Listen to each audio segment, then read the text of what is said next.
नया साल बस आने ही वाला है। 2026 की शुरुआत के साथ ही 1 जनवरी से देश भर में कई बड़े बदलाव लागू होने वाले हैं, जो सीधे तौर पर आपकी रोजमर्रा की जिंदगी, आपकी जेब और आपकी योजनाओं को प्रभावित कर सकते हैं।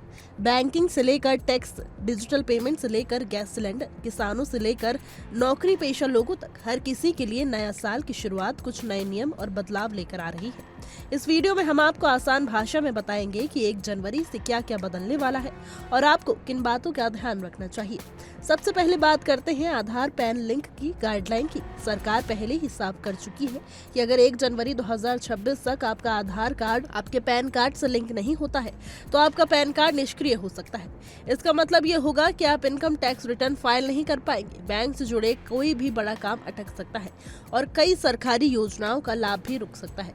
इसलिए अगर आपने अब तक आधार पैन लिंक नहीं किया है तो नए साल से पहले ये काम जरूर पूरा कर ले। अब बात करते हैं यूपीआई, सिम और मैसेजिंग ऐप से जुड़े बदलावों की। नए साल से डिजिटल पेमेंट सिस्टम को और सुरक्षित बनाने के लिए यूपीआई से जुड़े नियम सख्त किए जा सकते हैं।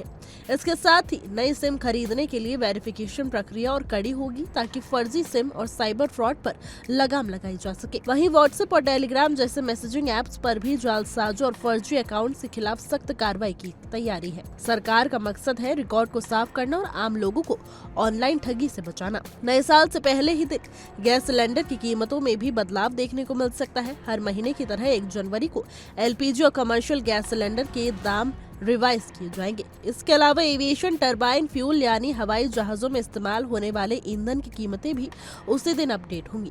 इन बदलावों का असर घरेलू बजट पर पड़ सकता है और आने वाले दिनों में हवाई टिकट महंगा या सस्ता हो सकता है। जनवरी महीने में एक नया इनकम टैक्स फॉर्म भरने की उम्मीद है। इस नए फॉर्म में आपके बैंक ट्रांजैक्शन और खर्च का ज्यादा विस्तृत ब्यौरा शामिल हो सकता है। अब बात करते हैं नौकरी पेशा लोगों और मजदूरों के लिए होने वाले बदलावों की। नए साल के साथ सरकारी कर्मचारियों के लिए खुशखबरी आ सकती है।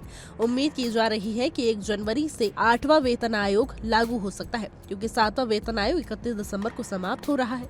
इसके अलावा महंगाई भत्ते में भी बढ़ोतरी संभव है, जिससे बढ़ती महंगाई के बीच कर्मचारियों की थोड़ी राहत मिल सकती है। वहीं कुछ राज्य दैनिक और पार्ट टाइम काम करने वाले मजदूरों के लिए न्यूनतम मजदूरी की समीक्षा कर रही हैं, जिससे उनकी आमदनी में भी सुधार हो सकता है। सोशल मीडिया से जुड़े नियम भी 1 जनवरी से और सख्त हो जाएंगे। केंद्र सरकार 16 साल की उम्र के बच्चों के सोशल मीडिया इस्तेमाल पर लिमिट लगाने को लेकर चर्चा कर रही है। इसका मकसद बच्चों को ऑनलाइन नुकसान और गलत कंटेंट से बचाना है। इसके अलावा सीएनजी और पीएनजी यानी गैस कीमतों में भी नए साल के साथ बदलाव देखने को मिल सकता है। इसका असर सीधे परिवहन और घरेलू खर्चों पर पड़ेगा। अंत में बात करते हैं गाड़ियों की कीमतों की। 1 जनवरी से नई गाड़ियां महंगी हो सकती हैं। निसान, एमजी, रेनॉल्ट जैसी कई ऑटो कंपनी अपनी कारों की कीमतों में करीब 3% तक की बढ़ोतरी कर सकती है। ऐसे में अगर आप नई कार खरीदने की योजना बना रहे हैं तो नए साल से पहले फैसला लेना आपके लिए फायदेमंद हो सकता है। फिलहाल के लिए हमारी रिपोर्ट में बस इतना ही। देश और दुनिया की तमाम खबरों के लिए देखते रहिए इंडिया डेली का डिजिटल प्लेटफॉर्म।